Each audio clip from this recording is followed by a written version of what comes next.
Olá pessoal, tudo bem? Vamos aqui à gravação da nossa aula de questões. Você está percebendo aqui que eu estou num ambiente diferente, na verdade eu estou numa viagem a trabalho, estou num curso aqui em São Paulo e eu vou gravar a aula aqui no quarto do hotel. A gente teve um pequeno atraso nessa gravação, então eu não consegui gravar lá no meu estúdio, então eu estou gravando hoje aqui. Como estou gravando à noite, né, e estou usando aqui a luz do hotel que não é a melhor, a imagem não está tão boa em mim, mas quando eu colocar as questões aqui na tela, vai ficar perfeito. Eu vou manter mais as questões aqui na tela do que a minha imagem, justamente por causa disso, legal? Mas vamos lá. A primeira questão de direito penal, vamos começar por ela, é uma questão que diz que o Robson, diretor de uma sociedade empresária, RX Empreendimentos, telefonou para a secretária dele, a Camila, e solicitou que a Camila fosse até a sala dele. Ao ingressar no recinto, a Camila foi convidada para sentar ao lado dele no sofá, pois ele estaria precisando conversar com ela. Ela achou estranho, mas sentou, né, ao lado do chefe. Durante a conversa, o Robson afirmou que estaria interessado nela e a convidou para ir a um motel. Camila recusa o convite e, ato contínuo, Robson afirma que se ela não aceitar, nem precisa retornar ao trabalho no dia seguinte, pois estaria demitida. Camila se desespera, sai da sala do seu chefe, pega a bolsa e vai até uma delegacia do bairro onde ela registra a ocorrência. E aí a questão quer saber qual é o crime praticado pelo Robson, né? Tá bastante evidente aqui que o Robson se utiliza do poder que a relação de trabalho dá a ele para constranger a empregada a realizar atos libidinosos com ele. Ou seja, ele constrange alguém prevalecendo-se da relação de trabalho para obter um ato libidinoso. E isso caracteriza o crime de assédio sexual. Então a gente sabe aqui que ele caracteriza ou a letra A ou a letra B. O que se discute aqui, portanto, é se esse crime de assédio sexual está tentado ou se esse crime de assédio sexual está consumado. Que configura o assédio sexual, não há nenhuma dúvida sobre isso. E aqui a questão é lembrar que o crime de assédio sexual, pessoal, está lá no artigo 216-A do Código Penal, ele é um crime de natureza formal, ou seja, a consumação dele ocorre no momento que é praticada a conduta e não no momento do resultado. Se a conduta foi realizada pelo agente, se ele constrangeu alguém, prevalecendo-se da sua superioridade hierárquica ou ascendência profissional, a realizar um ato libidinoso com ele, esse crime já está consumado, ainda que o ato não se realize. O crime é de natureza formal, diferente do estupro, diferente da violação mediante fraude, diferente do estupro de vulnerável, que são todos crimes materiais. O crime de assédio sexual é um crime de natureza formal. Portanto, ele independe de resultado. Isso caracteriza como resposta da questão a letra B, assédio sexual consumado, uma vez que o delito é formal, ocorrendo a consumação independente da obtenção da vantagem sexual pretendida pelo agente. Então, ainda que ele não tenha obtido os atos libidinosos, esse crime já está consumado. Legal? Consumado. Questão número 2. André, primário, e Fábio, reincidente, foram condenados por crime de latrocínio em concurso de pessoas. Durante a execução da pena, ambos requereram progressão de regime, visto que já haviam cumprido a parte da pena. André fundamentou seu pedido no bom comportamento, comprovado pelo diretor do estabelecimento prisional. Fábio, por sua vez, fundamentou seu pedido em razão de ter sido condenado na mesma época do seu comparsa, André. Dessa forma, segundo os princípios que regem a execução penal e o direito penal, é correto afirmar que... Vamos lá, pessoal, uma questão sobre progressão de regime envolvendo crime hediondo, sendo que esse crime hediondo tem resultado morte, a vítima morreu, é um crime de latrocínio, e ele diz aqui que o André fundamentou o pedido de progressão dele no bom comportamento e que o Fábio, por sua vez, fundamentou o seu pedido em razão de ter sido condenado na mesma época do comparsa. Vejam só, há uma diferença aqui entre o Fábio e o André. O André é primário, enquanto o Fábio é reincidente. E isso vai fazer diferença no que diz respeito à progressão de regime entre eles. Legal? O artigo 112 da Lei de Execução Penal, quando prevê as hipóteses de progressão de regime, ele prevê frações de pena diferentes no caso de crimes hediondos. Latrocínio é um crime hediondo. Então, ele prevê 40% quando o condenado é primário, depois ele prevê 50% quando se tratar de crime hediondo com resultado morte, que é o caso aqui, é um latrocínio, então seria pelo menos 50%. Mas depois ele prevê 60% para o reincidente em crimes hediondos. Legal? Então, ele traz uma fração de pena maior quando for crime hediondo e 70% se a gente estiver diante de um reincidente específico em crime hediondo com resultado morte. Então, a gente tem frações diferentes. Todos têm direito à progressão, nesse caso, mas as frações são diferentes para cada um dos condenados. Eles terão que cumprir frações de pena diferentes. O fato é o mesmo, mas eles têm características pessoais, individuais, que vão poder levar a um cumprimento de pena diferente no que tange à progressão de regime. Então, a resposta correta dessa questão aqui é a letra C, que diz que é assegurada a progressão de regime nos crimes hediondos, mas a fração da progressão varia para cada indivíduo, ainda que ambos condenados pelo mesmo fato. É o princípio da individualização da pena, né? O princípio da individualização da pena em matéria penal aparece com muita ênfase quando a gente olha para a execução penal, porque na execução penal é que essas pessoas diferentes, aquelas que são condenadas pelo direito penal, elas vão ter frações diferentes a serem cumpridas, vão ter requisitos diferentes a serem cumpridos. Então, na execução penal, a gente tem diferenças assim, e isso acontece aqui, nesse caso, especificamente. Questão número 3. Tainá, legalmente autorizada a pilotar barcos, foi realizar um passeio de veleiro com a amiga Raquel. Devido a uma mudança climática repentina, o veleiro virou e começou a afundar. Tainá e Raquel nadaram desesperadamente em direção a um tronco de uma árvore que flutuava no mar. Apesar de grande, o tronco não era grande o suficiente para suportar as duas amigas ao mesmo tempo. Percebendo isso, Raquel subiu no tronco e deixou Tainá afundar, como único meio para salvar a própria vida. A perícia concluiu que a morte de Tainá se deu por afogamento. A partir do caso relatado, assinale a opção que indica a natureza da conduta realizada por ela. Nós estamos aqui, nitidamente diante de uma situação de estado de necessidade, né? A gente tem aqui claramente uma situação de estado de necessidade quando a gente se depara com essa história, né? Aliás, é um exemplo clássico de estado de necessidade.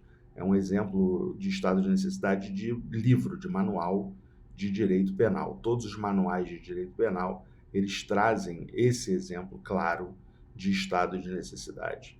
Qualquer um de vocês, ao estudar direito penal, se deparou provavelmente com isso. Duas pessoas se afogando, uma única tábua da salvação, aqui um tronco de uma árvore, poderia ser o colete salva-vidas do barco, que era um só, não tinham dois, mas aqui é um tronco, né? Um tronco de uma árvore que estava ali no chão, que estava ali no mar, desculpem, ao alcance delas. Como esse tronco só aguenta uma delas, como ele não é capaz de aguentar ambas, e uma mata a outra, né? Deixa a outra morrer, deixa a outra se afogar. Por causa disso, para poder se salvar, sendo esse o único meio para ela se salvar, evidentemente a gente está diante da excludente de ilicitude do estado de necessidade. Então, nesse caso, a gente está diante aí, como resposta correta da questão, da letra D de dado. Legal? Lembre-se que o estado de necessidade ele pode ser aplicado tanto quando o direito que eu sacrifico vale menos do direito que eu vou salvar, quanto quando eles valem a mesma coisa. Então, é possível, sim, atingir uma vida para salvar outra vida em estado de necessidade sem nenhum problema. Desde que os outros requisitos estejam presentes, foi proporcional, usou o meio que era ali necessário, que não havia um outro modo de agir e tal, ou seja, os requisitos do artigo 24 do Código Penal. Entende-se em estado de necessidade quem pratica o fato para salvar, primeiro requisito. de perigo atual, segundo requisito. Um direito próprio alheio, cujo sacrifício nas circunstâncias não era razoável exigir-se. Então, estando presentes os requisitos, caracteriza o estado de necessidade classicamente numa questão como essa. Legal? Então, a resposta aqui, clássica é o estado de necessidade. Questão número 4. A questão número 4, pessoal, peraí, deixa eu só voltar aqui. Questão número 4. Túlio e Alfredo combinaram praticar um roubo contra uma joalheria. Os dois ingressaram na loja e Alfredo, com o emprego de arma de fogo, exige que Fernanda, vendedora, abra a vitrine e entregue os objetos expostos, enquanto Alfredo vasculha as gavetas em frente à loja. Túlio ingressa nos fundos do estabelecimento com Fernanda em busca de joias mais valiosas. Momento em que decide levá-la até o banheiro e então mantém com Fernanda a conjunção carnal. Após Túlio e Alfredo fogem com as mercadorias. Em relação à conduta de Túlio e Alfredo, a gente pode afirmar que está correta. Vejam só, a gente está diante aqui, né, nitidamente de uma situação inicial de concurso de pessoas que se transforma no meio do caminho. É uma situação inicial de concurso de pessoas no crime de roubo circunstanciado pelo concurso e pelo uso da arma, mas que depois descamba aqui para um desvio subjetivo doloso para o crime de estupro por parte de um dos agentes, que é o Túlio. Então, nitidamente, aqui é uma questão de roubo. Esse roubo está em concurso de pessoas. Tanto Túlio quanto Alfredo respondem pelo crime de roubo circunstanciado. As circunstâncias são o concurso de pessoas e o uso da arma, legal? O uso da arma. E no que diz respeito ao crime de estupro que foi realizado ali, somente o Túlio vai responder. O outro agente, o Alfredo, não sabia de nada. Ele não sabia que o Túlio estava lá na casa, acompanhado de uma pessoa, e que ele realizaria esse crime de estupro. Então, como ele não sabe disso, a gente não tem como trazer a imputação desse fato típico para o Túlio. Então, a resposta correta da questão, passei aqui, é a letra C, que diz que Alfredo e Túlio responderão por roubo com concurso de pessoas e arma de fogo, e Túlio também responderá pelo crime de estupro como crime material. Ou seja, é uma responsabilidade penal apenas para ele, porque apenas ele praticou, concorreu, aceitou, idealizou essa prática desse estupro. Legal? Então, isso é legal que fique claro, porque é realmente uma questão que cai com muita frequência, que é esse desvio subjetivo doloso. Quando ele se desvia subjetivamente, ou seja, com dolo, passa a realizar um outro crime, além daquele que ele já estava ali realizando anteriormente, isso caracteriza esse rompimento do concurso de pessoas. Questão número 5, pessoal. Policiais militares em patrulhamento de rotina, ao passarem próximo a um conhecido ponto de venda de drogas, flagram o Elias, reincidente específico em crime de tráfico ilícito de entorpecentes, vendendo um pino contendo cocaína e um usuário no local. Ao perceber que os policiais dirigiam-se para a abordagem, o aludido usuário, de modo perspicaz, jogou ao chão o entorpecente adquirido e conseguiu se evadir. Mas Elias acabou sendo preso em flagrante. Ato contínuo, em uma revista pessoal, nos bolsos de Elias foram encontrados mais 119 pinos de material branco pulverizado, que se comprovou a posteriori tratar-se de cocaína. Então, 600 gramas de substância entorpecente capaz de causar dependência, conhecida como cocaína. Diante de tal situação e após cumpridos todos os trâmites legais, o Ministério Público denunciou Elias pela prática do crime de tráfico ilícito de entorpecentes com a modalidade de vender e trazer consigo, em concurso material. A capitulação feita pelo parquê está, vejam só, uma situação de tráfico de drogas, Legal? E aí ele quer saber qual é em relação a essa situação que foi narrada aí, qual é a solução jurídica para ela. Legal? E aí, vamos lá. A gente tem aqui como situação da questão um tráfico de cocaína, 119 gramas e tal. E aí ele está dizendo lá, em concurso material, a capitulação feita está correta? Vejam, Elias, pela prática do crime de tráfico de entorpecente 2 vezes, na modalidade de vender. Essa capitulação jurídica, pessoal, ela está correta? Essa é a capitulação certa para esse fato? Não, né? Incorreta. Então, a gente já elimina aqui uma das letras, né? Fica aqui com 3 opções. Vamos ler a letra A, incorreta, tendo em vista que a norma do artigo 33 é de ação múltipla, devendo Elias responder pela prática de um crime único. Essa é a resposta. O crime de tráfico de drogas, embora tenha 18 condutas dentro dele, ele é um tipo misto alternativo. Se eu realizo uma das condutas, o crime já se caracteriza. Se eu realizo 2, 3 daquelas condutas, caracteriza apenas um. Então, a resposta correta dessa questão é a letra A. É um tipo misto alternativo, portanto, ele deve responder apenas uma vez pelo crime de tráfico de drogas numa situação como essas. Legal? Muito bem.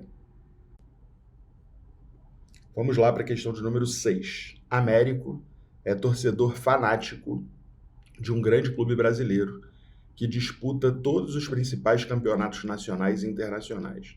Américo recebeu a notícia de que seu clube irá participar de uma partida no estádio de sua cidade. Porém, ao tentar adquirir os ingressos, descobriu que estes já haviam esgotado. André, seu vizinho, torcedor do time rival, sempre incomodado com os gritos de comemoração que Américo soltava nos dias dos jogos, resolveu se vingar, oferecendo ingressos falsos a Américo. Sem saber da falsidade, Américo aceitou a oferta, porém, no momento da concretização do pagamento, percebeu, por sua acurada expertise no tema de ingressos de futebol, que os ingressos eram falsos. Com base na situação hipotética, é correto afirmar que a conduta do André... E aí, pessoal, como é que fica a conduta do André aqui? Ele tentou vender ingressos falsos para o Américo. Como é que fica a situação do André numa situação como essas aqui? Qual é o crime praticado por ele? Quando alguém tenta vender ingressos falsos para outra pessoa, o crime praticado é estelionato, né? Ele está querendo obter vantagem em prejuízo alheio usando uma fraude para isso. Só que o estelionato é um crime de natureza material. Se você olhar lá o artigo 171 do Código Penal, vai ver que o artigo 171 do Código Penal fala em obter vantagem em prejuízo alheio. Portanto, é um crime que exige a obtenção efetiva da vantagem para caracterizar a modalidade consumada dele. E nesse caso aqui, evidentemente, não houve a obtenção da vantagem, né? A gente não está diante de uma modalidade consumada do crime, sim de uma modalidade tentada do crime. Os crimes de falso aqui, tanto a falsificação de documento público quanto o eventual uso de documento falso, não aconteceram, né? Até houve a falsificação do documento, mas está absorvido pelo estelionato. O crime contra a fé pública, quando praticado como meio para um estelionato, um meio exclusivo para um estelionato, um meio que se exaure no estelionato, ele é absorvido pelo estelionato. Então, se o agente pega lá o documento falso e usa com a finalidade de obter vantagem para si ou para outrem, isso é absorvido pelo crime de estelionato. Agora, lembrem-se que isso só acontece, o princípio da consunção só será aplicado aqui se o falso se exaure no estelionato, ou seja, não tem mais potencialidade lesiva, né? Toda a potencialidade lesiva dele acabou no crime de estelionato, e aí ocorre essa absorção. E o crime de cambismo não é isso, né? O crime de cambismo é vender ingressos verdadeiros quando os ingressos já estão esgotados, né? Vender os ingressos verdadeiros sem ter autorização para desenvolver essa atividade comercial. Então, o crime de cambismo não se confunde com isso que foi colocado aqui pela questão de número 6. Vamos lá, em frente. Então, resposta letra C. Questão número 7. Questão número 7, ela diz o seguinte: a Renata Primária foi condenada a pena de 5 anos de reclusão em regime fechado por crime de estelionato em continuidade delitivo, sendo atestado o seu bom comportamento carcerário. Então, uma condenação a 5 anos por um crime de estelionato, uma condenação até uma pena bastante alta. Rogério, marido de Renata, que cuidava da filha do casal de 10 anos de idade, veio a falecer, sendo que Renata já havia cumprido 1/8 da pena em regime fechado. A filha de Renata está morando provisoriamente com uma amiga da Renata, por não existir qualquer outro parente para cuidar da criança. Em relação ao cumprimento da pena por Renata, você, como advogado, postularia ao juízo da execução da pena. O que a Renata tem direito aqui, pessoal? A Renata ela tem direito aqui, nessas circunstâncias, a uma progressão de regime especial. Há uma previsão na própria LEP, no artigo 112 da LEP. Deixa eu abrir aqui a LEP, eu não vou conseguir mostrar para vocês, mas eu vou conseguir ler. Legal? Então, só um minutinho aqui que eu vou abrir a Lei de Execução Penal aqui, peraí. A LEP, para quem não lembra, quiser abrir aí, a Lei 7.210 de 1984, legal? Então, se você quiser abrir, você pode abrir aí a LEP e dar uma olhada no artigo 112, parágrafo 3º. O artigo 112, no parágrafo 3º, ele prevê essa progressão, desculpem, essa progressão de regime especial para a mulher, legal? Então, ele prevê essa possibilidade de uma progressão de regime especial para a mulher que pratica crimes, que é condenada por crimes. Tem uma série de requisitos específicos, essa progressão não vai poder ser sempre concedida, tem requisitos específicos para a concessão dessa progressão, mas no caso aqui da Renata, ela cumpre esses requisitos. Então, está lá no parágrafo 3º, não sei se vocês abriram aí, eu vou ler aqui. No caso de mulher gestante, ou que for mãe ou responsável por criança é quem tem até 12 anos incompletos, o filho dela tem 10 anos, ou pessoa com deficiência, responsável legal por uma pessoa com deficiência, os requisitos da progressão de regime são cumulativamente: 1. Não ter cometido crime com violência ou grave ameaça. O estelionato atende a isso. Não ter cometido crime contra o próprio filho. Ok, não foi contra o filho. Ter cumprido pelo menos 1/8 da pena. A questão informa que ela já cumpriu 1/8 da pena.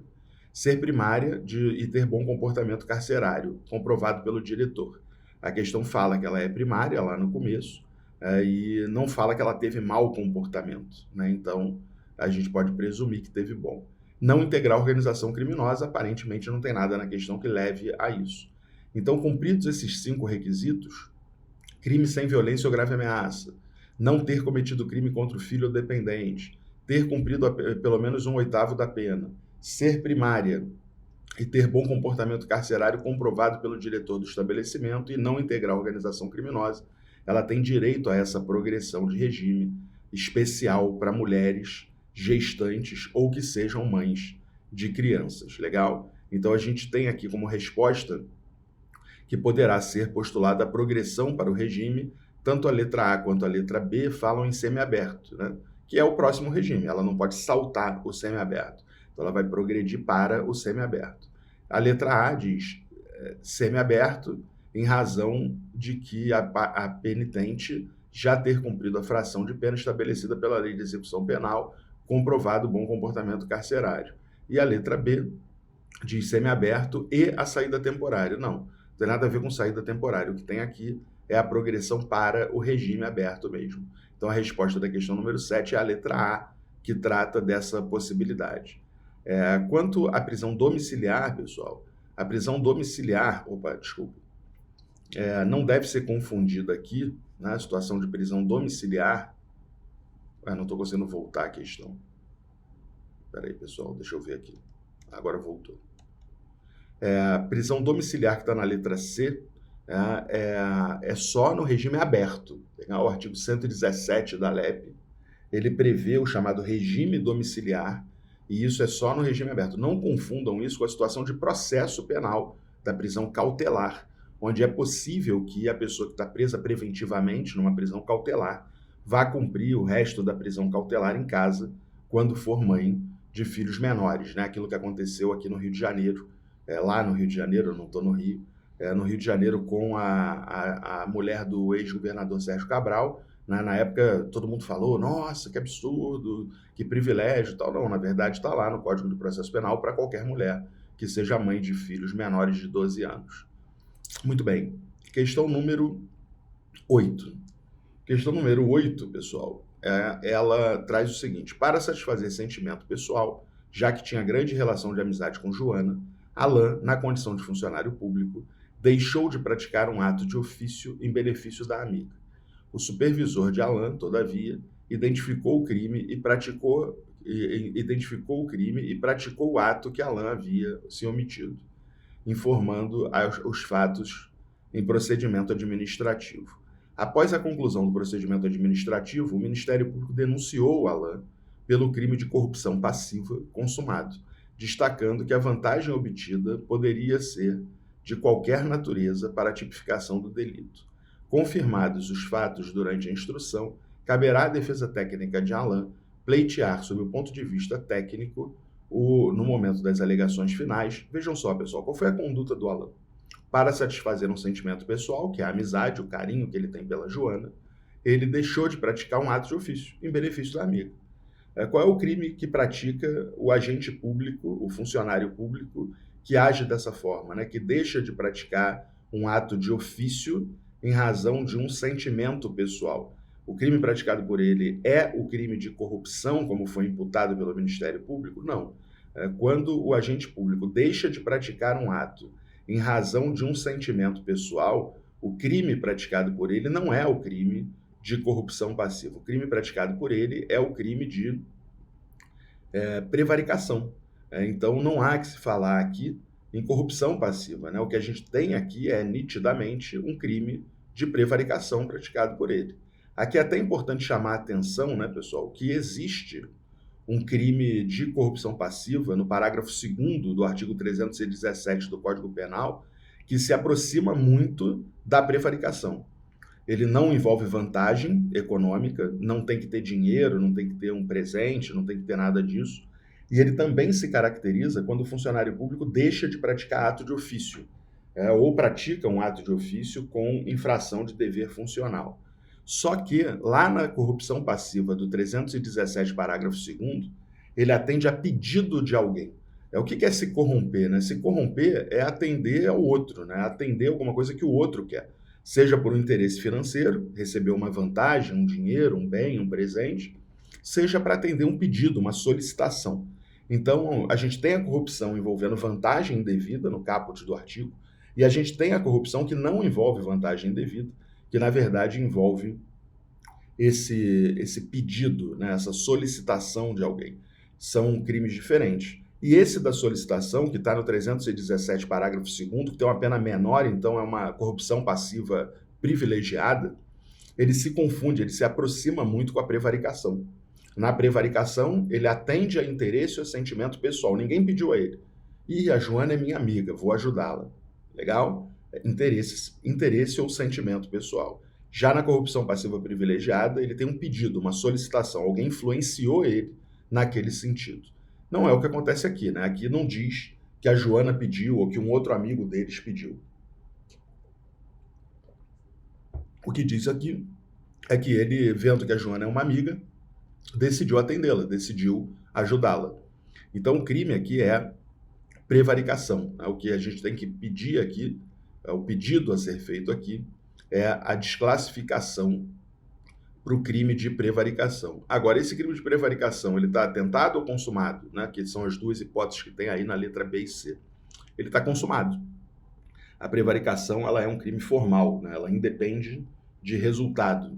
Então, ainda que o chefe dele depois tenha praticado o ato que ele se omitiu, como diz a questão, o crime está consumado. Não há que se falar aqui em tentativa, né? A prevaricação, ela se consuma quando o funcionário público se omite. E ele se omitiu, a omissão dele aconteceu, então se caracteriza o crime consumado. Legal? Não tem aqui que se falar em tentativa. Questão número 9. Breno, policial civil, estressado em razão do trabalho, resolveu acampar em um local deserto, no meio de uma trilha, cercada apenas por vegetação. após 2 dias, já sentindo tédio do local deserto, longe de qualquer residência para distrair a mente, pegou uma arma de fogo, calibre permitido, devidamente registrada e cujo porte era autorizado, e efetuou um disparo para o alto para testar a capacidade de sua mão esquerda, já que a princípio seria destro. Ocorre que, em razão do disparo, policiais militares realizaram uma diligência e localizaram o imputado, sendo apreendida a arma de fogo e verificado que um dos números de registro havia naturalmente se apagado em razão do desgaste do tempo. Confirmados os fatos, Breno foi denunciado pelos crimes de porte de arma de fogo com numeração suprimida, disparo de arma de fogo, artigo 15 e 16, parágrafo 1º, inciso 4, ambos do Estatuto do Desarmamento. Então ele foi denunciado pelo disparo, do artigo 15, e pelo porte ilegal com número raspado, do artigo 16, parágrafo 1º, inciso 4. Após a instauração, provados os fatos acima narrados, você, advogado de Breno, deverá requerer, sob o ponto de vista técnico, em sede de alegações finais. E aí, pessoal, o que a gente tem aqui, né? A gente tem aqui uma conduta de disparo de arma de fogo, né? Ele realmente disparou a arma de fogo dele, né? Isso aconteceu, houve o disparo. E ele, além de ter disparado a arma de fogo dele, estava lá portando a arma, e a arma, naturalmente, tinha uma numeração raspada. Legal? A arma, naturalmente, tinha uma numeração raspada. E aí o Ministério Público, diante disso, imputou o crime de disparo e o crime de porte ilegal de arma de fogo com numeração raspada. Existem esses crimes aqui? A gente está diante da prática desses crimes? Vejam só. Em primeiro lugar, é importante lembrar que o Estatuto do Desarmamento, quando traz o crime de disparo de arma de fogo, se você abrir aí o Estatuto do Desarmamento, né, o número dele está na questão 10.826 de 2003, e for lá no artigo 15, que é o artigo que trata do crime de disparo, você vai ver que o crime de disparo ele é um crime de perigo, e ele exige o seguinte: disparar a arma de fogo ou acionar munição em lugar habitado ou em suas adjacências, em via pública ou em direção a ela, desde que essa conduta não tenha como finalidade a prática de outro crime. Então a gente está diante aqui, né, de um crime que é um crime de perigo, e esse crime de perigo ele se caracteriza quando há a exposição de pessoas a um perigo. Embora ele seja um crime de perigo abstrato, ou seja, não precisa provar que alguém ficou em risco quando houve o disparo, nada disso, embora ele seja um crime de perigo abstrato, é necessário que existam pessoas passíveis de estarem em perigo. Você não precisa demonstrar que alguém ficou efetivamente em perigo. Não precisa. Mas é preciso que existam pessoas passíveis de terem ficado em perigo naquela situação. Ou seja, se ele está numa área deserta, onde não tem ninguém, onde não há pessoas realmente, não tem ninguém para ficar em perigo lá, como diz a questão aqui, né? Resolveu acampar em lugar deserto, no meio de uma trilha cercada apenas por vegetação. Ou seja, se não existem pessoas aptas a ficarem em risco, o crime de disparo não se caracteriza. Então é importante lembrar disso, né? O crime de disparo, ele exige essa situação, né? Ele é um crime, cuidado com isso, ele é um crime de perigo abstrato, ou seja, ninguém precisa ficar verdadeiramente em perigo. Não estou gostando desse enquadramento aqui, acho que eu tinha que estar mais para trás aqui, talvez. Não precisa que ninguém tenha ficado efetivamente em perigo, mas é necessário que existam pessoas aptas a ficarem. Ou seja, esse disparo poderia ter colocado alguém em perigo ali. Não precisa colocar ninguém de forma real, mas é necessário essa possibilidade. Se eu estou num lugar absolutamente deserto, o crime não se caracteriza. E segundo, né, é que o outro crime que foi imputado a ele, que é o crime de porte de arma com numeração suprimida, é um crime doloso. É um crime que exige que aquela pessoa tenha a intenção de portar uma arma com a numeração que foi suprimida por alguém, suprimida artificialmente, né, suprimida com a intenção de impedir a identificação da arma. Se ele está com a arma, está com o registro dela, é possível checar o registro dela ainda, porque os números estão quase todos ali e tal. esse crime não se caracteriza, né? Não é o desgaste natural que gera esse crime, é a conduta humana de suprimir com a intenção de induzir pessoas a erro, né? De descaracterizar aquela arma. Então a resposta aqui da questão é a letra D. O que a defesa deve requerer aqui é, sem dúvida nenhuma, a absolvição de todo mundo, né? Então a letra D, a absolvição dos dois delitos. Então a letra D é que responde a questão. Questão número 10, pessoal. Natan, com 21 anos de idade, praticou no dia 3 de fevereiro de 2020 crime de apropriação indébita simples. Considerando a pena do delito e a primariedade técnica, já que apenas respondia outra ação penal pela suposta prática de injúria racial, foi oferecida pelo Ministério Público a proposta de acordo de não persecução penal, que foi aceita pelo agente e por sua defesa. Sim, desculpe. Sim. Sim. Ai, desculpem. Que foi aceita pela defesa do agente. Legal. Natan, 15 dias após o acordo, procura seu advogado e demonstra a intenção de não cumprir as condições acordadas, indagando sobre aspectos relacionados ao prazo prescricional aplicável ao Ministério Público para oferecer a denúncia. Natan deverá esclarecer, o advogado do Natan deverá esclarecer sobre o tema que o acordo de não persecução penal, né, pessoal, está lá no artigo 28A do Código de Processo Penal, ele suspende a prescrição. Então, a partir do momento que o acordo é aceito e é homologado, a partir do momento que há a homologação do acordo, a prescrição para de correr. Então, o crime não prescreve. Ou seja, a qualquer tempo que o agente descumpra o acordo e esse acordo seja revogado, a prescrição vai voltar a correr de onde ela parou. Então, todo esse período que ele ficou ali, um ano enrolando o acordo, né? Um ano cumprindo e aí parou de cumprir, esse tempo não é computado para fins de prescrição. Então, a resposta correta aqui da questão número 10 é a letra A, né? A gente tem aqui essa situação de verificar que a prescrição não corre enquanto o acordo de não persecução estiver em cumprimento, legal? Então, não há que se falar aqui, o que o advogado deve informar ele é que não há que se falar em prescrição porque ela está suspensa, ela não corre durante esse período. É mais uma causa suspensiva da prescrição, além daquelas que estão lá no artigo 116 do Código Penal e além da suspensão condicional do processo, que está lá no artigo 89 da Lei 9.099, também suspende o prazo prescricional, o acordo de não persecução penal. Enquanto ele estiver cumprindo o acordo, a prescrição não corre. Então, ele não vai se beneficiar pela prescrição simplesmente porque ela não existe, simplesmente porque ela não está correndo ali. Legal? Então, não há que se falar em prescrição. Essa é a resposta correta da questão. Questão de número 11.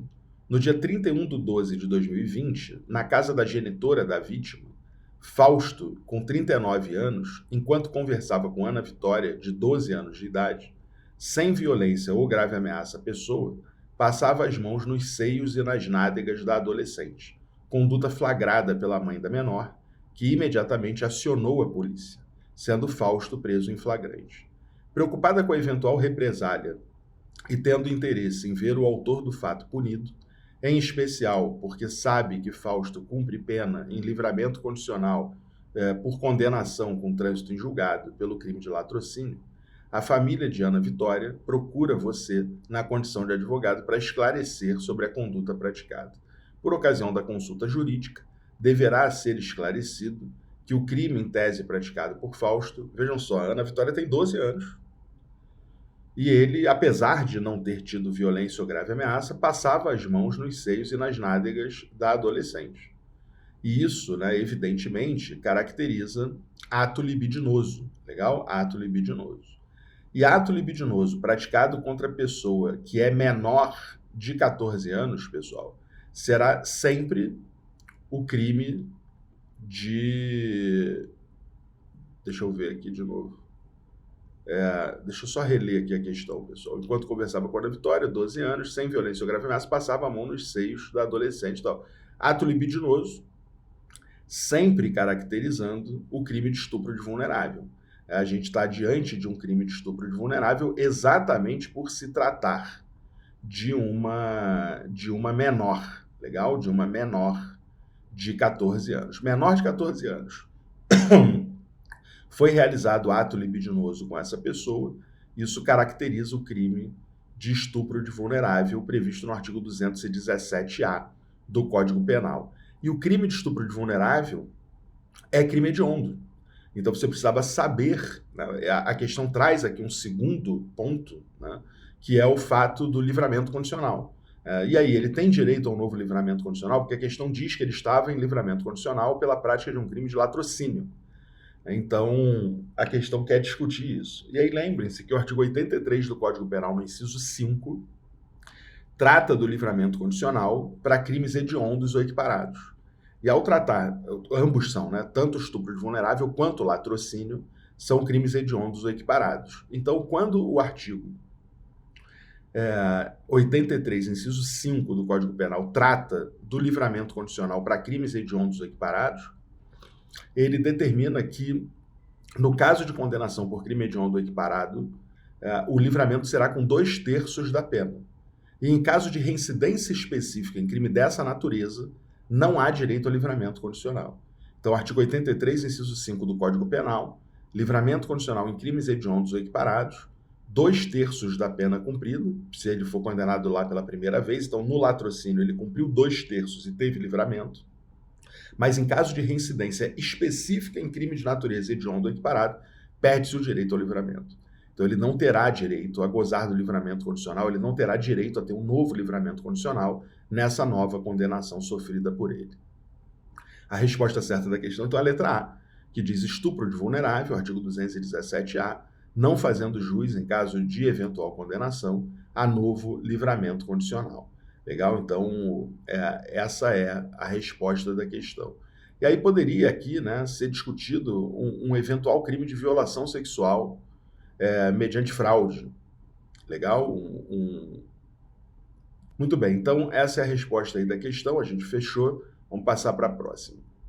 Próxima questão. Paulo foi condenado com trânsito em julgado pela prática do crime de lesão corporal grave, a pena de 1 ano e 8 meses de reclusão, tendo o trânsito em julgado ocorrido em 14 de abril de 2016.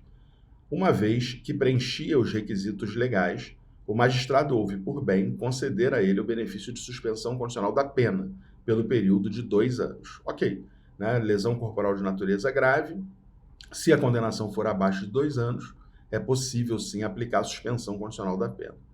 Por ter cumprido todas as condições impostas, teve sua pena extinta em 18 de abril de 2018.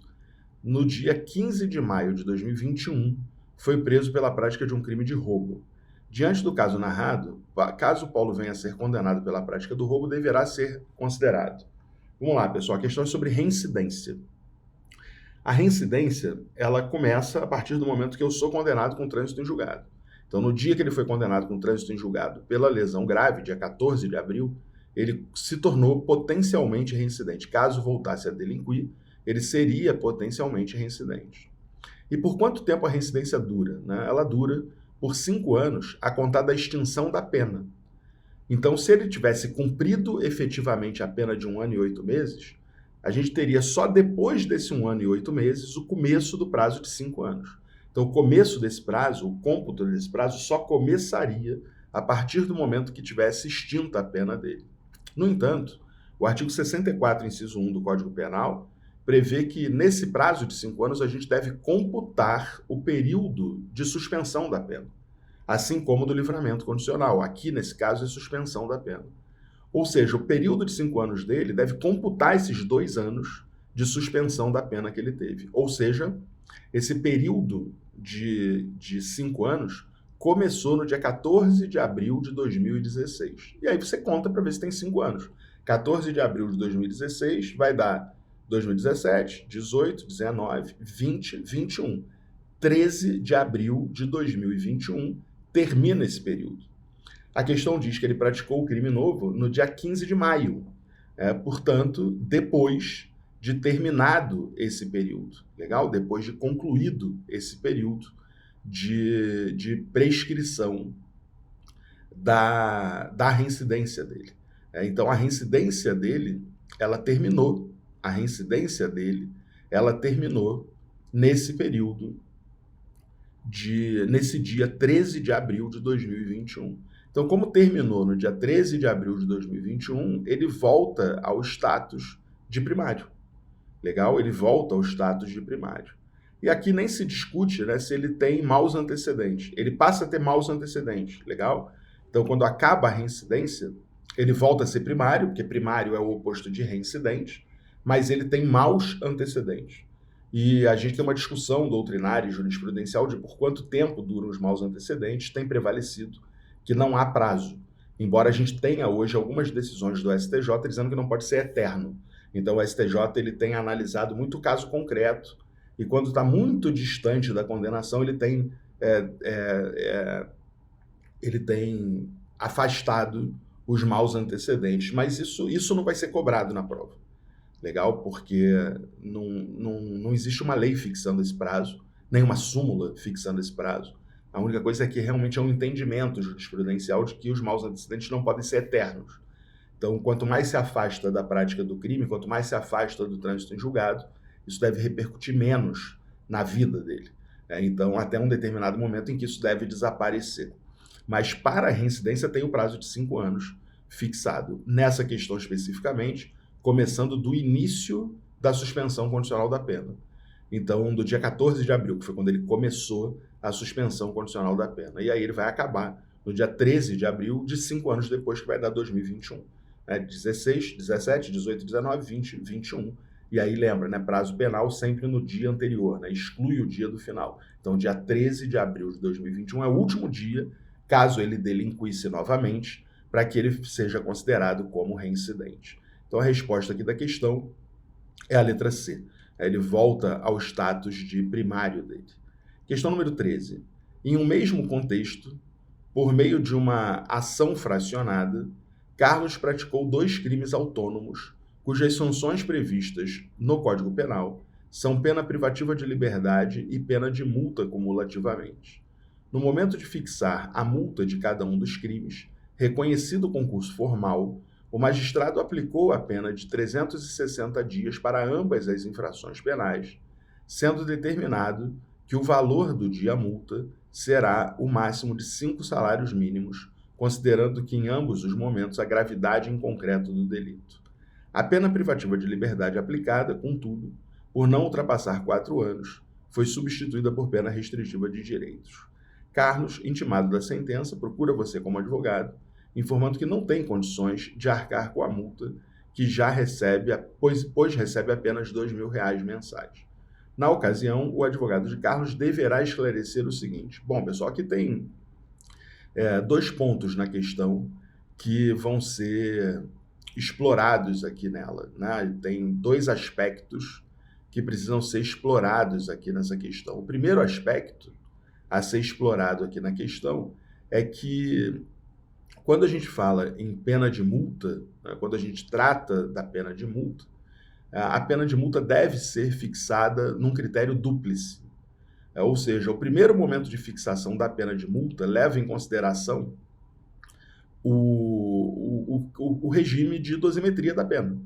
Ou seja, como é que se faz dosimetria da pena? Primeiro analisa as circunstâncias judiciais do artigo 59, depois as agravantes e atenuantes, e por último, as causas de aumento e de diminuição. A fixação da pena de multa, da quantidade de dias multa que foram fixados, aí o máximo de 360, deve seguir isso. Deve seguir os critérios de dosimetria da pena normais, legal? Sem mudar nada. É como se fosse uma pena qualquer, tudo bem? Como se fosse uma pena privativa de liberdade que está sendo fixada ali pelo juiz. Então, o juiz deve seguir exatamente o mesmo critério que ele segue para isso. Quando a gente pratica crimes dentro do concurso de crimes, do concurso formal de crimes, é importante lembrar que o artigo 73 do Código Penal, essa questão nem trata disso, mas eu vou falar, 72, desculpe, ele diz que a pena de multa no concurso de crimes, independente de ser concurso material, concurso formal ou crime continuado, ela é somada. Então ele é condenado pela multa de cada crime e no final elas são somadas. Não há a possibilidade de cumular a pena de multa, de exasperar a pena de multa. Então, no concurso formal, por exemplo, o juiz aplica a pena privativa de liberdade de um crime só e eleva de 1/6 à metade. Se fosse crime continuado, de um crime só e eleva até 2/3. Aqui não. A pena de multa será sempre somada, é o artigo 72 do Código Penal. Só que o grande erro aqui da questão, né, que você vai poder usar para diminuir esse valor da pena de multa, é que o juiz usou como critério para fixar o valor da multa a gravidade do crime. E não é isso que o Código Penal determina. O Código Penal determina, salvo engano, no artigo 58, que para fixar o valor de cada dia multa aplicado, o juiz deve levar em consideração a capacidade econômica do réu. Então aqui, do condenado. Então aqui, o Carlos, que é uma pessoa que ganha menos de R$ 2.000 por mês, jamais poderia ter uma pena de multa fixada no patamar máximo, que são 5 salários mínimos cada dia multa. O salário mínimo está próximo aí a R$ 1.200, né? Então seria aí algo próximo de R$ 6.000 de dia multa para cada dia. Então o equívoco do juiz aqui está nisso, né? E a letra B é que responde isso. Poderá ser buscada a redução do valor do dia multa, que deverá considerar a capacidade econômica financeira do agente, ainda que a quantidade de dias multa possa valorizar a gravidade do delito. Foi o que eu acabei de explicar. Quantos dias multa? Dosimetria da pena. E dosimetria da pena leva em conta a gravidade do delito? É um dos aspectos do artigo 59. É um dos aspectos da primeira fase da dosimetria. Ok. Agora, o valor de cada dia, aí não, né? O valor de cada dia deve considerar a capacidade econômica.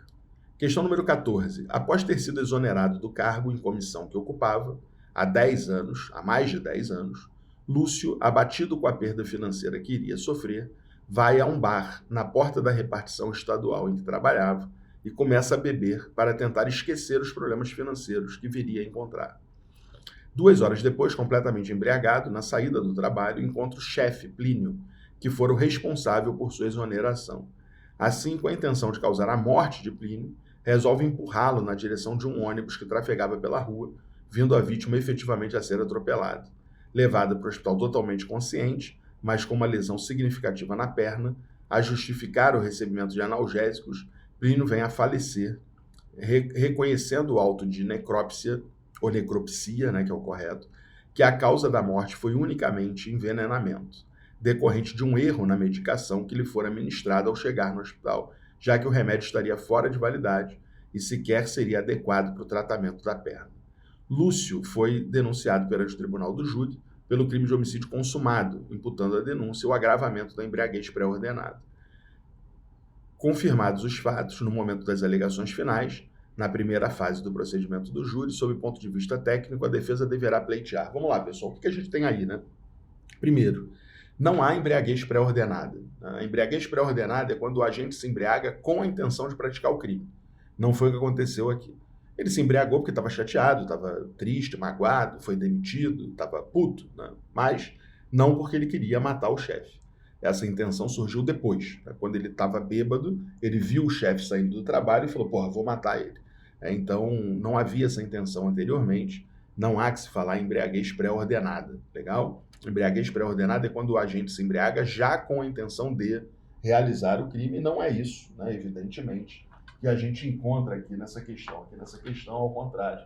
A gente tem uma pessoa que decidiu se embriagar e depois de ter tomado a decisão de se embriagar, ela então decide que vai matar o chefe dela, com quem ela se depara ali na rua, saindo do trabalho. Então não há que se falar aqui em embriaguez pré-ordenada. Não existe aqui a embriaguez pré-ordenada. Embriaguez pré-ordenada exige a intenção anterior de realizar o crime. Segundo, pessoal, a questão diz que realmente ele tinha dolo de matar, realmente ele realizou uma conduta capaz de matar, né? Empurrar a pessoa na direção de um ônibus em movimento é uma conduta que realmente é capaz de ocasionar a morte, só que não ocasionou. A vítima foi levada para o hospital com ferimentos na perna, ferimentos graves, mas que geraram analgésicos, né? E aí se gerou analgésico, fica claro que não era tão grave assim, era grave, mas não era absurdamente grave, né? Fica bem claro isso. A medicação foi analgésica. e essa pessoa morre por causa de um erro do hospital, um erro médico. Foi ministrado a ele um remédio que não deveria ser, que não era o remédio indicado para aquele tipo de situação. Então, quando a questão diz isso, ela está colocando você numa circunstância lá do artigo 13, parágrafo 1º do Código Penal, que é a superveniência de causa relativamente independente, que por si só levou ao resultado. Ninguém tem dúvida de que ele só está no hospital porque ele foi atingido lá esqueci o nome dele, pelo Lúcio. É óbvio que há uma cadeia de causalidade aqui, né? O Lúcio o empurrou, ele, em razão desse empurrão, se machucou, foi levado para o hospital e, por isso, tomou o remédio errado. Se ele não tivesse sido empurrado, ele não estaria lá. Então, é relativamente independente. Só que ela, por si só, levou o resultado, porque ela não é algo esperado. Não é normal que alguém que é ferido com a intenção de matar e tal, chegue no hospital e seja administrado um medicamento equivocadamente, um medicamento vencido, estragado nessa pessoa, e essa pessoa morra. Né? O hospital é um lugar onde se zela exatamente pelo contrário disso. Então, não é normal que isso aconteça. E isso exclui a imputação do resultado. É uma causa relativamente independente e superveniente que, por si só, gerou o resultado e, portanto, exclui a imputação do resultado praticado ali. Então, a gente tem aqui, como resposta dessa questão, o fato de que deve ser afastada a agravante da embriaguez, legal, e ele deve ter o crime desclassificado para homicídio tentado, legal? Então, é isso que deve caracterizar aqui a resposta da questão. Deixa eu ver qual é. Letra A. O afastamento do agravante de embriaguez, ainda que adequada à pronúncia por homicídio consumado. Não. Letra B. O afastamento na pronúncia da forma consumada do crime, ok? Ou seja, mudar para tentativa, bem como o afastamento da agravante da embriaguez. Essa é a resposta da questão, legal? A resposta da questão é nesse sentido, beleza? De que deve afastar as duas coisas. Deve afastar tanto o crime consumado quanto a embriaguez. Letra B responde a questão, ok? Letra B. Próxima questão, questão de número 15. Deixa eu ver se eu tô... Achei que eu estava com a imagem em mim. Gabriel, funcionário há 20 dias de uma loja de eletrodomésticos, soube por terceira pessoa que Ricardo, seu amigo de longa data, pretende furtar o estabelecimento em que trabalha. Após o encerramento do expediente daquele dia, apenas não decidindo o autor do fato como faria para ingressar no local sem acionar o alarme. Ou seja, meu amigo vai furtar aqui, ele ainda não sabe como é que vai entrar para que o alarme não toque. Ciente do plano do Ricardo, o Gabriel, pretendendo facilitar o ato do seu amigo, sem que aquele soubesse, ao sair do trabalho naquele dia, deixou propositalmente aberto o portão de acesso à loja, desligando os alarmes. Ricardo, ao chegar no local, percebeu o portão de acesso aberto, entrou no estabelecimento e furtou diversos bens do seu interior. Após a investigação, todos os fatos foram descobertos. Os proprietários do estabelecimento lesado, então, procuram a assistência de um advogado, esclarecendo que tomaram conhecimento de que Ricardo, após o crime, falecera em razão de uma doença pré-existente. Considerando apenas as informações expostas, o advogado deverá esclarecer aos lesados que Gabriel poderá ser responsabilizado pelo crime. E aí, pessoal, a gente está aqui diante de uma situação em que uma pessoa que tem o dever de fechar a loja, que dentro do seu trabalho, tem o dever de realizar essa conduta, ele vai embora e deixa a loja aberta para que o amigo pratique o crime. Essa pessoa está aderindo à conduta do amigo. Não é ele quem vai subtrair, é o amigo, mas ele está auxiliando, ele está prestando um auxílio de natureza material ao deixar o portão aberto para que o amigo entre no estabelecimento e realize a prática daquele crime. Então, há aqui, sem dúvida nenhuma, uma situação de concurso de pessoas. Esse concurso de pessoas numa modalidade de participação, ele é partícipe do crime, e isso vai fazer com que ele responda por furto qualificado pelo concurso de pessoas. Haveria, que é logo a letra A aqui da questão, responde por furto qualificado pelo concurso de pessoas. Haveria aqui, pessoal, uma discussão quanto ao outro agente. É aquele que vai entrar para furtar e que não sabe que está sendo ajudado por alguém. Esse não poderia ter o concurso de pessoas, porque o concurso de pessoas exige liame subjetivo. E ele não tem o liame subjetivo, ele não sabe que está sendo ajudado pelo outro, mas o outro sabe que está ajudando a ele. Então existe o concurso de pessoas para o Gabriel, embora não existisse para o Ricardo. Mas a questão não quer saber do Ricardo, a questão até matou o Ricardo já. Disse que o Ricardo morreu e que ele não responderá por nada. Então a questão quis focar no Gabriel para que a gente entendesse aqui pelo concurso de pessoas entre o Gabriel e o Ricardo. Legal? Então essas são as questões de direito penal que você viu aí. Eu espero que você tenha se saído bem. A gente vai passar agora a resolução das questões de processo penal.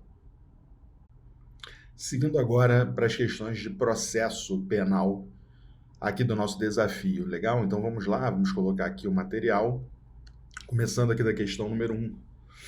Vitor respondia a uma ação penal pela suposta prática do crime de ameaça, que tem pena de 1 a 6 meses de detenção ou multa, contra a ex-companheira Luísa, existindo medida protetiva em favor da vítima, proibindo o acusado de se aproximar dela a uma distância inferior a 100 metros. Mesmo intimado da medida protetiva de urgência, Vitor se aproximou de Luísa e tentou manter com ela contato, razão pela qual a vítima, temendo por sua integridade física, procurou você como advogado e narrou o ocorrido. Nessa ocasião, Luísa esclareceu que, após a denúncia do crime de ameaça, Vitor veio a ser condenado definitivamente pela prática do delito de uso de documento falso, por fatos que teriam ocorrido antes mesmo da infração penal cometida no contexto de violência doméstica contra a mulher.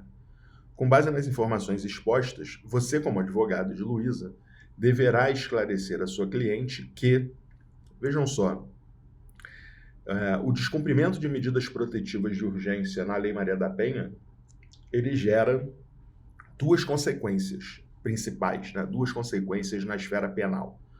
A primeira é a prática de um crime, o crime do artigo 24A da Lei de Execução da Lei Maria da Penha. A Lei Maria da Penha prevê uma infração penal, ela não previa no texto original dela, mas ela passou a prever depois uma infração penal praticada por aquele que descumpre as medidas protetivas que foram impostas pelo juiz.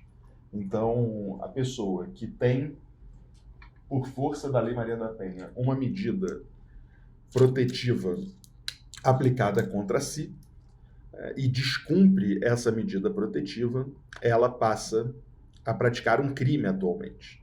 Ela pratica o crime previsto no artigo 24A da lei. Além disso, a própria Lei Maria da Penha e o artigo 313 do CPP prevêem a possibilidade de prisão preventiva decretada contra a pessoa que descumpre medidas protetivas da Lei Maria da Penha. Então, além de ter um crime novo, um crime que é praticado no momento do descumprimento, a gente tem a possibilidade da decretação da prisão preventiva daquele que descumpriu a medida. Aqui a gente tem letra A, não poderá ser decretada a prisão, letra B, não poderá ser decretada a prisão. Legal? Então, duas letras dizendo que não teria prisão, e a gente sabe que pode. Letra C, poderá ser decretada a prisão preventiva de Vitor, pois, apesar do crime de ameaça ter pena máxima inferior a 4 anos, o autor do fato é reincidente. Não, ele não é reincidente, né? Ele foi condenado pelo crime de uso de documento falso, né? Salvo engano, cadê o crime lá?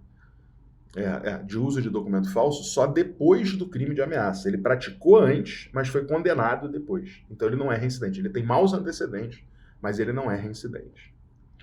E a letra D, que é a resposta, poderá ser decretada a prisão preventiva de Vitor, mesmo sendo tecnicamente primário, tendo em vista a existência de medida protetiva de urgência anterior descumprida.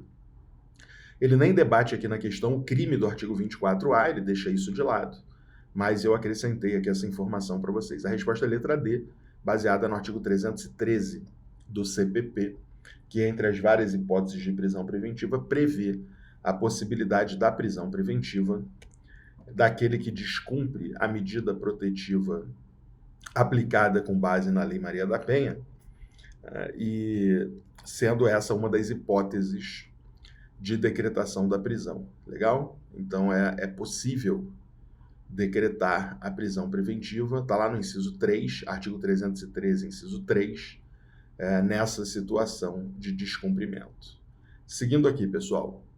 Hamilton, vendedor de uma concessionária de automóvel, mantém Priscila em erro, valendo-se de fraude para obter vantagem econômica ilícita, consistente em valor de comissão maior do que o devido na venda de um veículo automotor. A venda e a obtenção da vantagem ocorreram no dia 20 de novembro de 2019, e o fato chega a conhecimento da autoridade policial por notícia feita pela concessionária ainda em novembro de 2019. E em 2 de março de 2020, o Ministério Público oferece denúncia em face de Hamilton, imputando-lhe a prática do crime de estelionato. Embora tenha sido ouvida em sede policial, Priscila não manifestou a vontade de ver o Hamilton processado pela prática delitiva. A denúncia é recebida em face e a defesa impetra habeas corpus perante o Tribunal de Justiça. No caso, assinale a opção correta. O que essa questão aqui está debatendo, né? Essa questão aqui está debatendo o fato de que o pacote anticrime alterou o Código Penal lá no crime de estelionato. E o crime de estelionato passou a ser, a partir do dia 23 de janeiro de 2020, passou a ser um crime de ação penal pública condicionada à representação, ou seja, se exige a representação para que o Ministério Público possa denunciar pelo crime de estelionato. Embora esse crime tenha acontecido antes, né, tenha acontecido em novembro de 2019, eu volto a dizer, a entrada em vigor do pacote anticrime é 23 de janeiro de 2020, é óbvio que essa mudança da ação penal de pública incondicionada para pública condicionada à representação traz um benefício para o direito à liberdade, um benefício para o réu. Torna mais difícil que o Ministério Público possa denunciar, né, passa a ter uma condição aqui, que é o fato de que a vítima precisa representar para que o Ministério Público, então, possa oferecer a denúncia. E a questão deixa claro que, apesar da vítima ter sido ouvida em delegacia, ela não manifestou a vontade de ver o Hamilton processado, ou seja, não houve a representação. Então, como não houve a representação, falta uma condição de procedibilidade para o Ministério Público aqui. A resposta da questão é a letra A. A ausência de condição específica de procedibilidade em razão da exigência de representação da ofendida. É preciso entender, né, pessoal, que embora a ação penal seja um tema de processo, tanto que está aqui no slide de processo, essa norma que altera a natureza da ação penal tem um fundo de direito penal, porque ela influencia no direito de punir, né? Sem ação penal não tem processo, sem processo não tem condenação, sem condenação não tem pena. Então, em última análise, uma mudança na ação penal acarreta uma mudança na possibilidade do Estado punir aquela pessoa, exercer o jus puniendi dele ali. E, diante disso, fica claro que a lei deve retroagir em benefício, seguindo as regras de direito penal e não de processo penal. Então, a resposta dessa questão é nesse sentido, no sentido de que falta a representação, essa que foi criada lá pelo pacote anticrime. Questão número 3. No curso de inquérito, no início da pandemia de Covid-19, que apura a prática do crime contra relações de consumo previsto no artigo 7º, inciso 6 da Lei 8.137 de 90, a autoridade policial representa pela interceptação telefônica do João, comerciante indiciado, sustentando a imprescindibilidade da medida de investigação criminal. O crime em questão consiste na sonegação ou retenção de insumos e bens para fins de especulação, e é punido com pena de 2 a 5 anos de detenção ou multa. Detenção de 2 a 5 anos ou multa. A interceptação é autorizada pelo prazo de 15 dias, em decisão fundamentada, na qual o juiz considera demonstrada sua necessidade, bem como a existência de indícios suficientes da autoria. No caso narrado, o advogado do comerciante poderia sustentar a ilegalidade da interceptação das comunicações telefônicas. Por quê? Porque a lei de interceptação telefônica, ela prevê que a interceptação telefônica, pessoal, só pode ser aplicada em crimes apenados com... em crimes apenados com reclusão. Não é possível aplicar a interceptação telefônica para crimes que sejam apenados com detenção. Legal? Vejam, o artigo 2º diz que não será admitida a interceptação. A lei de interceptação, para quem não sabe, é a 9296 de 96. Artigo 2º. Não será admitida a interceptação. 1. Vou ler inteiro. Não será admitida a interceptação das comunicações telefônicas quando ocorrer qualquer das seguintes hipóteses. 1. Não houver indício razoável da autoria ou da participação na infração. Então tem que ter indícios para poder interceptar.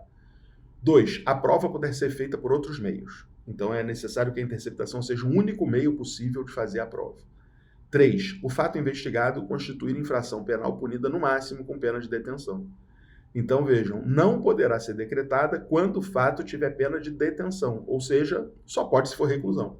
A gente só tem 2 tipos de pena privativa de liberdade nos crimes: reclusão e detenção. Reclusão mais severa, detenção, crimes menos graves. O que a lei de interceptação está falando? Só pode aplicar a interceptação se o crime for apenado com reclusão. Aqui toma cuidado com o seguinte: se numa interceptação de crime de reclusão acabar descobrindo a prova de um crime de detenção, essa prova é válida, porque a interceptação foi decretada corretamente. Foi decretada para um crime que ela podia ser decretada.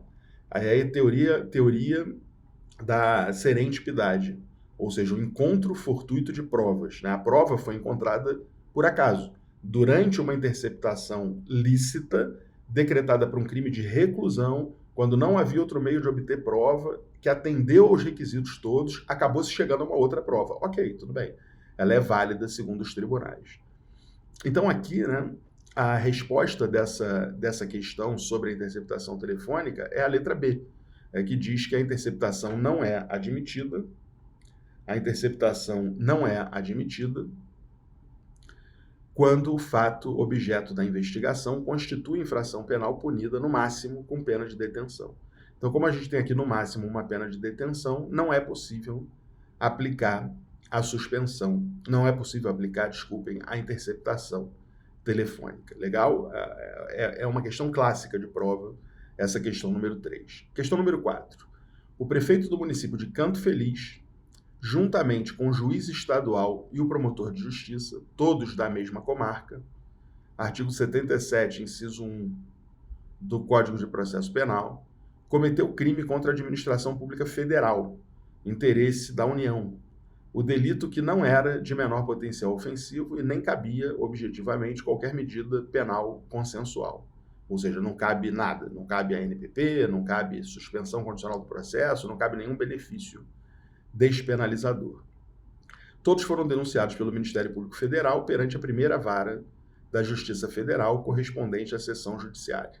Recebida a denúncia, a fase probatória da instrução criminal foi encerrada, sendo que o doutor João dos Anjos, que era advogado em comum dos 2 réus, inexistência de colidência de defesas, faleceu, tendo os acusados constituindo novo advogado para apresentar memoriais, artigo 403, parágrafo 3º do CPP, e prosseguir em suas defesas. Nessa fase das alegações finais, somente há uma matéria de mérito a ser defendida em relação a todos os réus, que é a negativa de autoria.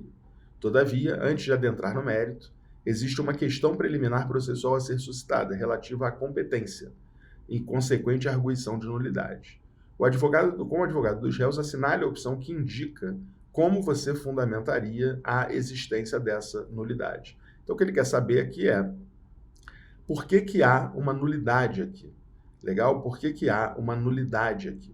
Vejam só, esse crime foi praticado por um prefeito do município de Canto Feliz. Legal? E por isso, pessoal, o prefeito tem competência por prerrogativa no TJ, no Tribunal de Justiça. Portanto, a gente sabe, né, que a Constituição Federal fixa a competência por prerrogativa dos prefeitos no Tribunal de Justiça do Estado onde está o município do qual ele é prefeito. Então, se ele é prefeito de um município aqui de São Paulo, ele será julgado no TJ de São Paulo. Mas quando o crime é de competência da Justiça Federal, se entende que quem deve julgar o prefeito é o Tribunal Regional Federal. Ou seja, ele mantém o foro por prerrogativa, ele não vai para o juiz de primeira instância, mas ele não vai ser julgado no TJ, ele vai ser julgado no Tribunal Regional Federal, já que ele praticou um crime que é federal. Aqui na nossa questão, né, deixa claro que ele praticou um crime contra a administração pública federal, legal? E que ele foi denunciado pelo Ministério Público na vara criminal. Não é a vara criminal que é competente para julgá-lo, né? E ao comparsa dele, né? Porque estão lá em concurso de pessoas. Quem é competente para julgá-lo é o TRF. O TRF daquela sessão judiciária. A resposta certa aqui da questão é a letra D, que diz que o processo é nulo por ser o juiz absolutamente incompetente. Em relação ao prefeito do município de Canto Feliz, o processo deverá ser remetido para uma das turmas do Tribunal Regional Federal da respectiva sessão judiciária, sendo reiniciado a partir do recebimento da denúncia. Claro, o ato de recebimento da denúncia já é nulo, foi praticado por juiz incompetente, então tem que ser revisto desde a denúncia, né? O Ministério Público vai mandar a denúncia para o TRF e o TRF vai analisar, inclusive, o cabimento da ação penal, o cabimento daquela denúncia desde o zero, legal? Desde o zero, vai reiniciar todo o julgamento. Em relação ao juiz estadual e ao promotor de justiça, não há dúvida do vício de incompetência absoluta, com a necessidade de desmembramento do processo, devendo ser reiniciado para ambos a partir da denúncia, sendo a competência do Tribunal de Justiça do Estado da Federação.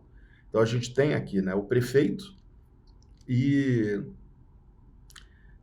em concurso com o prefeito, a gente tem um juiz e um promotor. O prefeito é julgado pelo tribunal. Se o crime é estadual, pelo TJ, se o crime é federal, pelo TRF. Mas e o juiz e o promotor? Sempre pelo tribunal.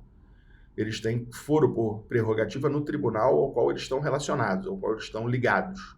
Então vai ter que desmembrar o processo, deixando o prefeito no TRF, legal? E o juiz, que é estadual, e o promotor de justiça, que é estadual, ambos são estaduais, vão para o TJ, porque é o TJ que tem competência para processar e julgá-los.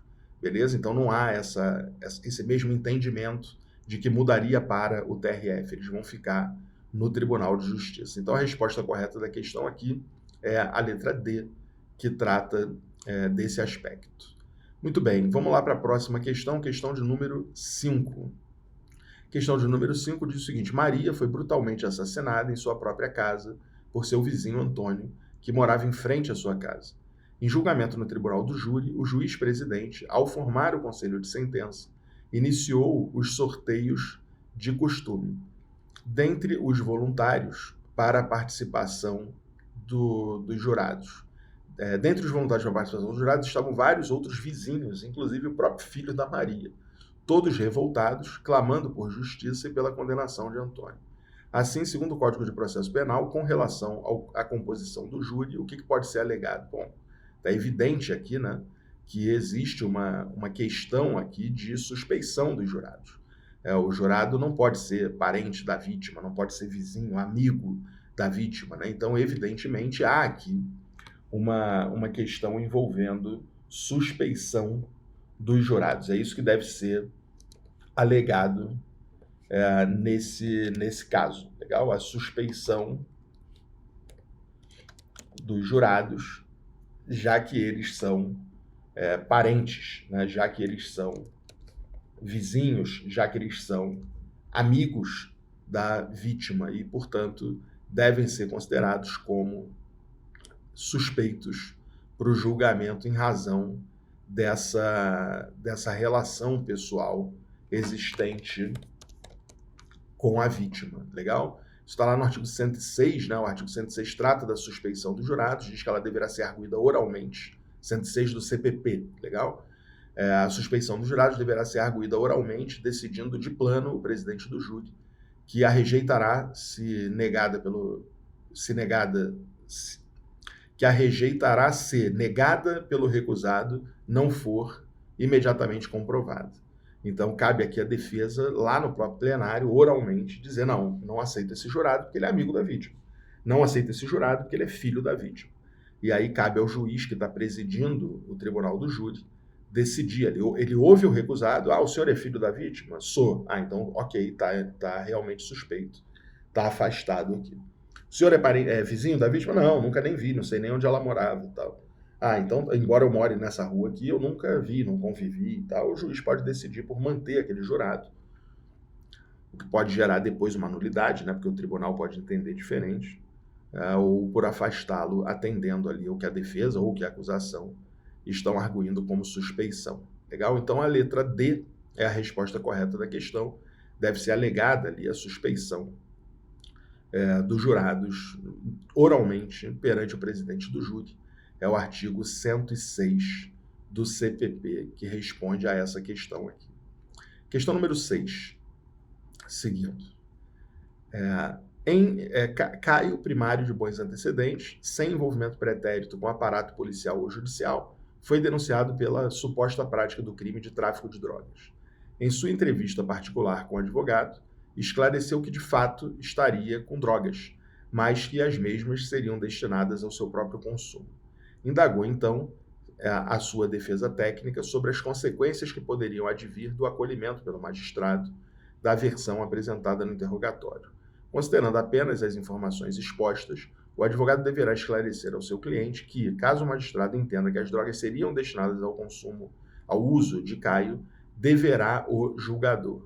O que ele deve fazer aqui, pessoal? Ele deve, obviamente, reconhecer que não foi praticado crime de tráfico e encaminhar os autos para o Ministério Público para analisar a possibilidade de transação penal. O crime de uso do artigo 28 da Lei de Drogas é um crime de menor potencial ofensivo.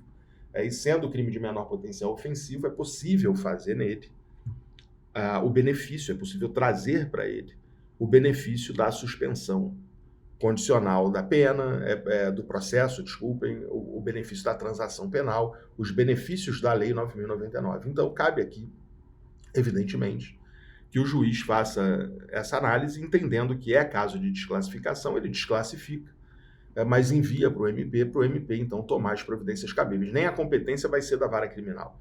A competência passa a ser do GCRIM, numa situação como essas. Legal? Então, a letra C é que melhor responde essa questão, quando diz que ele reconhece que não houve tráfico de drogas e encaminha os autos ao Ministério Público para analisar a eventual proposta de transação penal.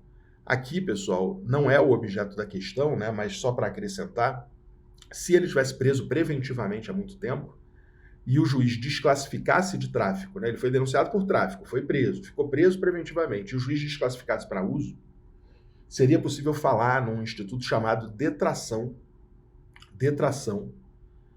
analógica, porque é por analogia, não existe essa previsão legal, virtual, que seria extinguir o crime de uso pelo fato dele ter ficado preso preventivamente no processo pelo crime de tráfico que acabou gerando a desclassificação.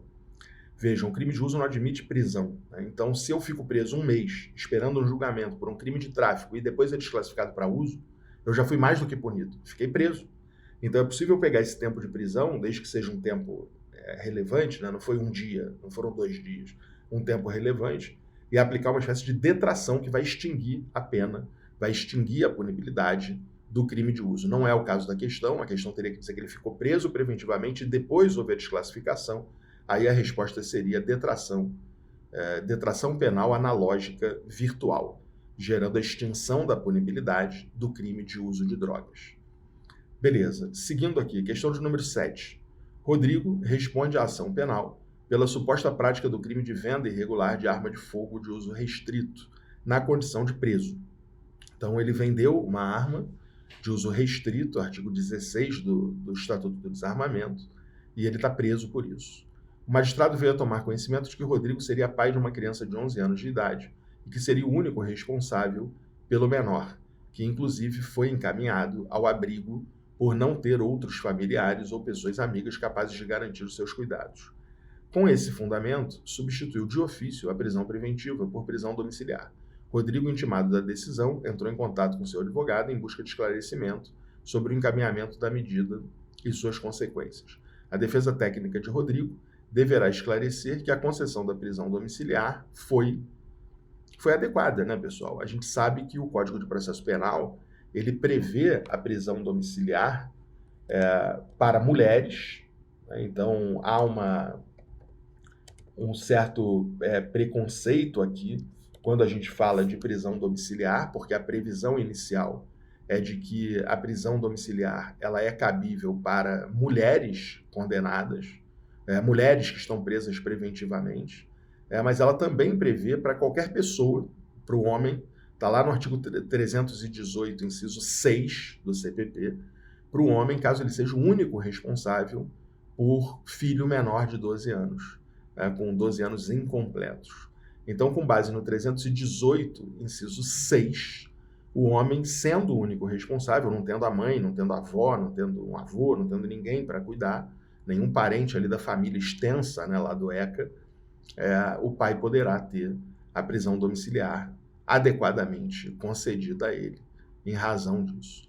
A resposta aqui da questão é a letra B, que diz que é adequada e o tempo de recolhimento em casa justifica o reconhecimento de detração. Claro, ele está preso, né? A prisão domiciliar é um tipo de prisão, ele está detido em casa. A liberdade dele está diminuída pelo Estado. Embora não esteja dentro de uma cadeia pública, dentro de um presídio, de uma penitenciária, ele está recolhido em casa, não pode exercer a liberdade de ir e vir dele. Então, esse tempo será, sim, computado em eventual condenação a título de detração penal. Legal? Será, sim, computado a título de detração penal. Então, a resposta da letra B, né? Inclusive para fixação do regime inicial. A gente sabe que a detração ela é computada na sentença antes de fixar o regime. Fui condenado a 8 anos, seria regime fechado. Mas eu tenho 2 de detração, caiu para 6, pode ser o semiaberto se eu for primário. Então, eu levo em consideração a detração, inclusive para fixar o regime de cumprimento de pena daquele condenado. Muito bem, pessoal. Seguindo aqui, questão número 8. Joel está sendo processado por crime de estelionato na vara criminal da comarca de Estoril. Na peça da resposta à acusação, o Dr. Roberto, advogado do Joel, arrolou 3 testemunhas. Dentre elas estava Olinto, residente na comarca de Vieiras. O juízo da vara criminal da comarca de Estoril determinou a expedição de carta precatória ao juízo da vara criminal da comarca de Vieiras, com a finalidade de ser ouvido o Olinto Silva, notificando o promotor de justiça e o defensor. Na vara criminal de Vieiras, o juiz designou a audiência proibitiva do Olinto, notificando somente o Ministério Público, não obstante haver defensor na comarca. Realizada a oitiva do Olinto, a deprecada foi devolvida ao juízo criminal da comarca de Estoril. Recebida a carta precatória, o Dr. Roberto tomou ciência do seu cumprimento. Assinale a opção que apresenta a providência que o advogado deve tomar. Vejam, uma carta precatória enviada para uma outra cidade, para ouvir o Olinto, e lá na outra cidade o juiz marcou a audiência para a oitiva e não intimou a defesa. Não houve intimação da defesa quanto à realização daquela comarca. Uma nítida violação da ampla defesa e do contraditório, né, que vai gerar nulidade do processo todo a partir da carta precatória. Então, a resposta correta dessa questão está lá na letra D. Ele deve requerer ao juízo da comarca de Estoril, que é onde o processo corre, então não é na comarca de Vieiras, claro. A comarca de Vieiras cumpriu a precatória e mandou de volta, paciência. É aqui na comarca de Estoril, onde está o processo, que a gente vai discutir essa eventual nulidade. Então, ele deverá, aqui na comarca de Estoril, requerer lá que seja declarada a nulidade do processo a partir da carta precatória, como também a dos atos dela diretamente dependessem e fossem consequência. Haja vista que o advogado não foi intimado, né? Uma violação aqui nítida da ampla defesa e do contraditório. Então, a letra D é que responde a essa questão, beleza? Próxima questão, número 9. Tendo sido admitido a cursar a universidade nos Estados Unidos, cuja apresentação deveria ocorrer em 5 dias, Lucas verificou se seu passaporte brasileiro estava vencido e entrou em contato com Bento, na cidade de Algarve, no estado do Paraná, o qual lhe entregaria um passaporte feito pelo mesmo, idêntico ao expedido pelas autoridades, um documento falso.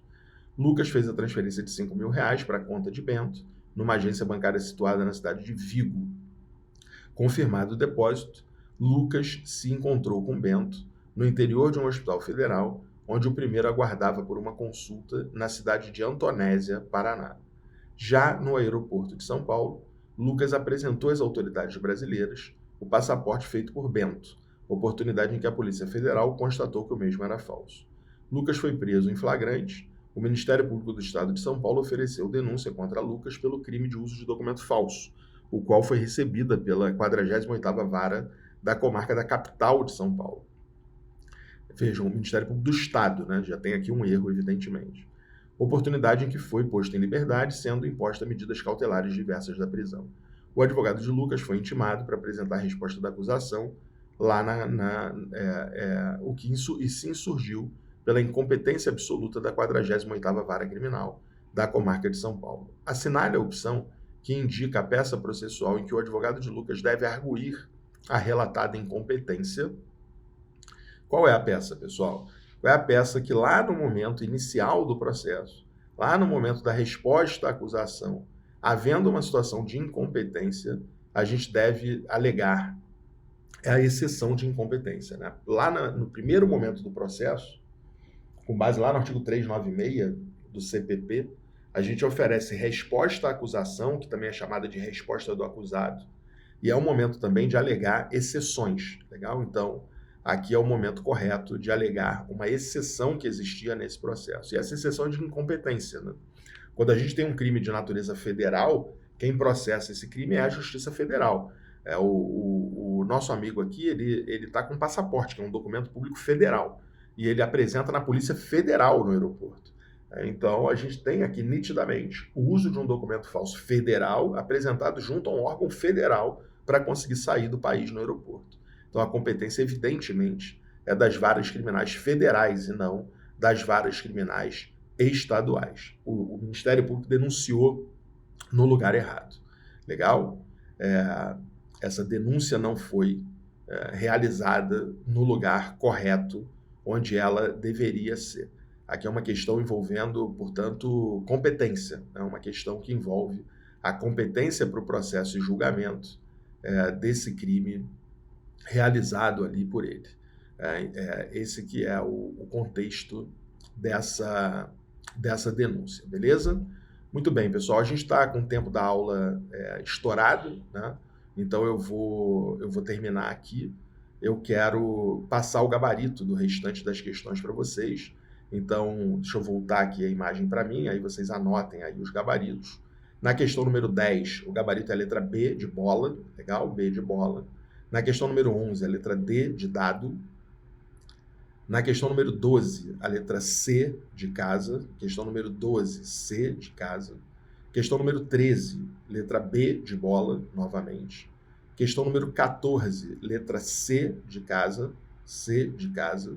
Questão número 15, a letra C de casa. Legal? Eu acho que vocês têm acesso aí também aos gabaritos, mas de qualquer maneira, passando aqui para vocês, para que vocês tenham eles aí. Beleza? Valeu, pessoal. Obrigado pela atenção. Até a próxima. Tchau, tchau.